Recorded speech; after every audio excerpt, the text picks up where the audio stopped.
할렐루야. 오늘 우리가 광복절을 기념하는 그런 주일입니다. 내일이 광복절입니다만 해방된 지 71주년이 되었으니까 우리 젊은이들은 물론이거니와 아주 연세 많은 분들만 우리가 36년 동안 종사를 하였다 하는 것을 기억할 수 있고, 젊은이들 또는 청소년들, 우리 학생들 아무도 기억할 수 없습니다. 광복절을 쉬는 날, 그래서 고속도로가 터지죠. 그리고 모두가 다 놀러갈 생각만 하고 있습니다. 우리가 왜 어렵게 되었으며 나라와 민족을 빼앗겼고 또 우리의 이름도 부를 수 없었고 말도 할 수 없었는가를 기억하지 못하고 있다고 하는 것입니다. 이것을 우리가 학교에서도 가르치지 않고 있고, 어린이 중고등학생은 또 유초동부에서도 설교하지 않고 있습니다. 먼저 먹을 것을 주신 여호와 하나님 감사하지만은 이 나라의 민족이 우리의 민족이고 우리 말을 쓰고 우리나라 안에 살 수 있는 것을 우리가 감사해야 되는데 그렇지 못하고 있다고 하는 것입니다. 그렇기 때문에 한 나라 한 민족으로 살아가는데도 서로가 원망하고 서로를 싸우면서 살아가는 그런 민족이 되었습니다. 하나님 앞에서 우리가 어떠한 마음을 가져야 되는지 우리의 마음 자세를 한번 재정립해보는 그런 광복절 기념주일이 되기를 주의 이름으로 축복합니다. 사람은 이 세상을 살아갈 때 어느 나라에 태어나서 누구와 함께 살아가느냐 하는 것이 참 소중합니다. 대한민국에 태어난 것을 감사하고, 또 나와 함께 우리 부모님과 그리고 가족과 그리고 형제들과 또 좋은 선생님을 만나서 공부하고 또 좋은 직장의 동료들을 만나서 일할 수 있는 것 감사하면 우리의 삶이 가장 소중하고 귀하다고 하는 것이죠. 그렇습니다. 이건 우리 인간뿐만 아니라 동물도 그렇죠. 어떤 주인을 만나느냐에 따라서 그 동물의 삶이 달라집니다. 동물을 사랑하는 사람을 만나면 날개를 상한 짐승도 치유해서 날려보내줄 것이고 흥부처럼, 그러나 나쁜 사람을 만나면 놀부처럼 괜히 지나가는 제비도 다를 것고, 또 먹음직스럽게 보여서 포수에게 만나면 총을 전해야만 할 것입니다. 그러니까 동물도 그 주인을 누구에 만나느냐에 따라서 달라진다고 하는 것입니다. 식물도 마찬가지죠. 주인을 잘 만나면 아름답고 복된 보기 좋은 꽃을 매년 키워주지만은 화분을 1년도 잘 키우지 못한 가정들도 얼마나 많은지 모릅니다. 10년, 20년을 잘 키워서 매년마다 꽃을 보는 식물을 잘 아끼는 그런 가정도 있습니다. 그것뿐입니까? 물건도 그렇습니다. 처음에는 갖고 싶어서 샀지만은 그 물건을 오래 쓰지 못한 사람도 많이 있습니다. 주인을 잘못 만나면 아무리 소중한 물건도 별로 귀하지 않는 것이 되는 것이죠. 우리 인간의 축복은 만남에 있습니다. 누구를 만나느냐가 참 소중하다고 하는 것입니다. 성도는 교회를 잘 만나야 됩니다. 주님과 우리가 섬기는 교회는 보잘것없는 사람들도 하나님의 손에 붙잡힌 받으면 귀하고 복되게 쓰임받게 하시며 사용해 주신다고 하는 것이죠. 그렇습니다. 우리가 박물관을 가보면 아주 귀한 것들이 참 많고 역사와 그리고 지금까지 우리 민족이 살아왔던 것들을 볼 수 있습니다.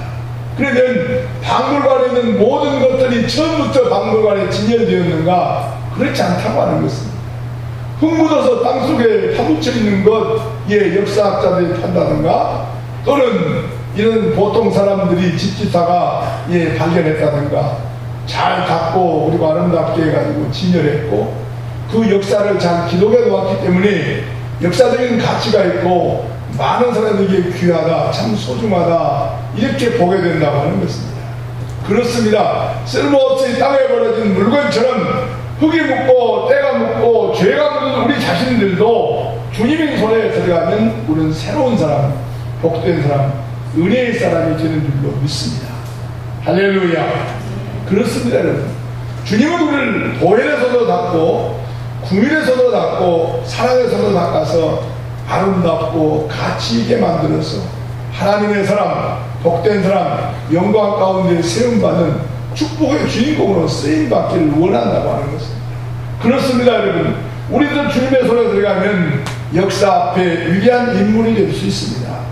그 시대와 미래의 시대에 새벽별같이 영원히 빛나게 됩니다. 그러나 주님을 떠나면 나무가지에서 떨어진 것처럼 메말라서 그냥 지나가는 사람들의 발에 밟히고 만다고 하는 것입니다.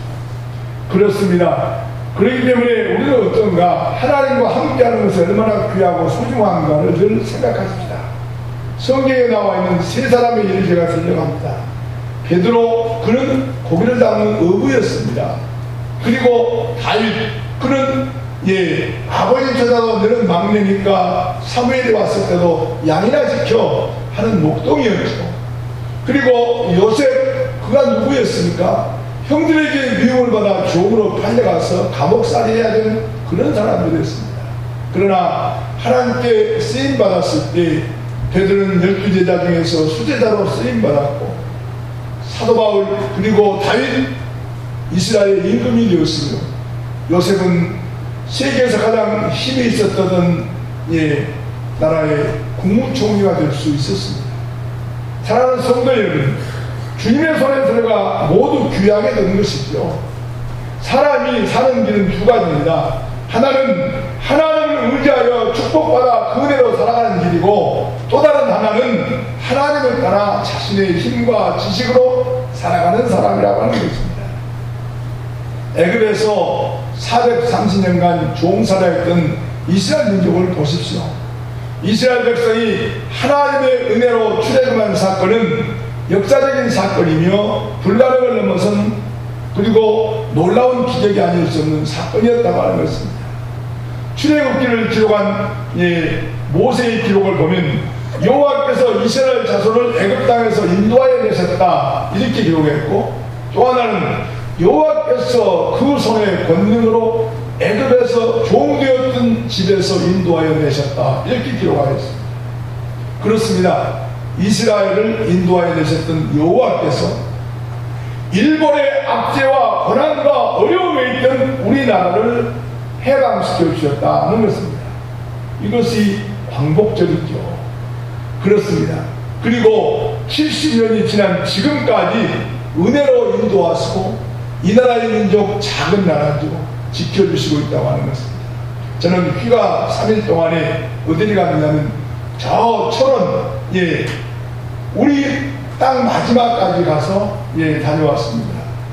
한 땅굴을 500m 갔다가 500m 돌아왔으니까 더 이상 갈 수가 없습니다. 그거는 이북 땅이니까. 거기 가봤는데 제가 오래전에 근무했던 곳도 가봤고요.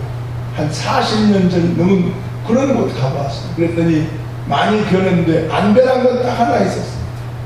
북한과 남쪽을 가로막는 철조망 하나 있었고, 서로 총을 겨누고 있는 것은 변함이 없었습니다. 그렇습니다. 그러면 먼저 출애굽의 사건을 보십시다.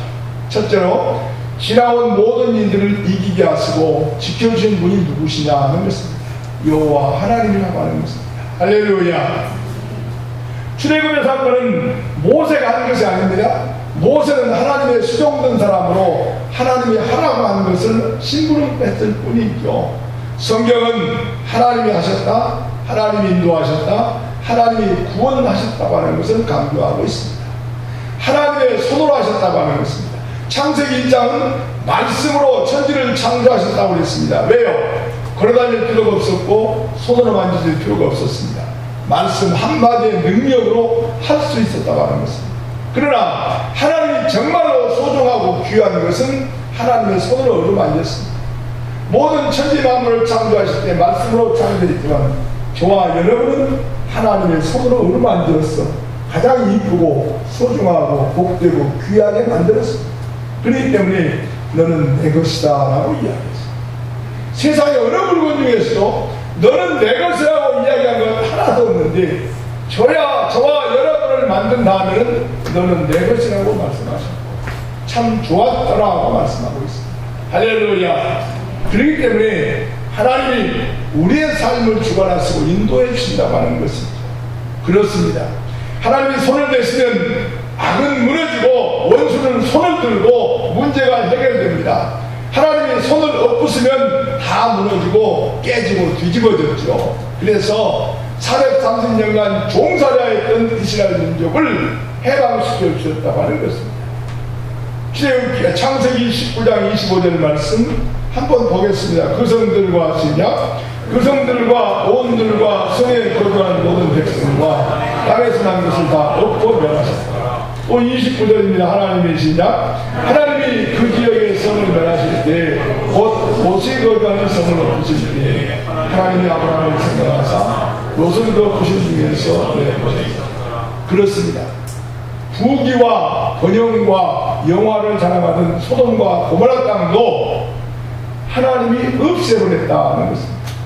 하나님이 없애니까 그냥 없어졌다고 하는 것입니다. 하나님의 손에 역사가 달려있고 하나님의 손에 국가의 흥망성쇠가 달려있으며 우리의 생과 사가 하나님의 손에 결정되어 있고 그리고 영화로움과 고통스러움이 하나님의 손에 달려있다고 하는 것입니다. 그 당시에 힘있는 애굽의 나라를 보십시오. 그러나 애굽의 손은 힘이 없었다 하는 것입니다. 세계 최고의 국가요 최고의 힘을 가진 애굽 하나님의 손에 비유했을 때 애굽은 아무 힘이 없었다고 하는 것입니다. 출애굽기 14장 30절 말씀을 보면 그 내용을 알 수 있습니다. 읽어보겠습니다. 그날에 여호와께서 이같이 이스라엘을 애굽 사람의 손에서 구원하시며 이스라엘 바닷가에서 애굽 사람들이 죽어있는 것을 봤다. 보십시오. 모세가 들고 있는 지팡이를 앞으로 내밀어서 홍해를 갈라놓았습니다. 그럴 때 이스라엘 백성은 건넜지만은 힘있다고 권세 있다고 군대 많다고 전차 많다고 말들 많다고 큰소리 치던 이스라엘은 건너지 못하고 모두가 다 죽게 하셨다 하는 것입니다. 세상에 많은 사람들은 얼핏 생각하면 바로가 큰 임금이고 힘있는 것이니까 모든 것 다 할 수 있고 하나님은 못하고 질 것이라고 생각했지만 그렇지 않았습니다. 하나님은 모든 것을 이기게 하셨고 승리케 하셨으며 바로 임금은 자신이 데리고 온 기병대도 군대도 자신도 구원시키지 못하고 모두 물에 빠져 죽어야만 했다고 하는 것입니다. 사랑하는 성도 여러분, 사람의 손이 하나님의 손을 이길 수 없기 때문입니다. 역사적으로 하나님과의 팔씨름에서 다 졌습니다. 네로 황제도 로마도 세상을 깜짝 놀라게 했고 그 많은 사람들을 죽였던 히틀러까지도 일본도 스탈린도 러시아도 어느 한 사람도 그리스도를 이긴 사람이 없었고 예수를 이긴 사람이 없었고 하나님 여호와를 이긴 사람이 없었습니다. 어떻게 누가 하나님을 이길 수 있겠습니까? 오늘 우리가 읽은 출애굽기 15장은 이스라엘 민족의 출애굽 사건 승리 후에 부른 모세의 노래입니다. 찬송의 대상은 이기게 하신 하나님 여호와 그분을 찬송했습니다. 그러면 출애굽기 15장 1절을 한번 우리가 읽어보겠습니다. 1절 처음만 읽어야 되는데 너무 많이 써놨는데 이때 모세와 이스라엘 자손이 이 노래로 여호와께 노래하니 이랬습니다. 이것은 모세가 찬양한 하나님은 어떤 하나님이냐? 이기게 하신 하나님 그 말씀입니다. 둘째로 하나님은 지금까지 우리를 인도하셨고 이기게 하셨다고 하는 것입니다. 대한민국 힘이 아무것도 없었고 나라 이름도 없었고 우리의 이름도 없었고 우리나라 말도 없었는데 하나님이 이 나라의 민족을 이기게 해주셨다는 것입니다. 출애굽기 15장 2절은 이렇게 말씀하고 있습니다. 한번 읽습니다. 시작. 여호와는 나의 힘이요 노래시요 나의 구원이시다. 사랑하는 성도 여러분, 여호와가 여러분의 힘인 것을 믿습니까? 여호와가 나의 구원이시며 나의 찬송이시며 나의 노래인 것을 믿느냐 하는 것입니다. 하나님은 엘로힘입니다. 하나님은 힘있는 분이라는 말이죠. 이름 그 자체가 힘이 있습니다. 그러므로 연약한 우리 백성들이 하나님을 믿을 때 이 나라와 이 민족이 힘을 얻습니다. 능력을 얻습니다. 그래서 강한 민족으로 사용된다고 하는 것입니다. 나는 놀랍게 생각합니다. 우리나라 올림픽 선수들이 리오데자네이로에 갔어요. 많은 금메달을 따면서 제일 1등이 미국 그리고 중국, 일본, 영국, 우리나라거든요. 아니 놀랍지 않습니까 여러분? 어떻게 그렇게 놀라운 일들을 하고 있는 건지 참 감사합니다. 하나님의 놀라운 역사로 믿습니다.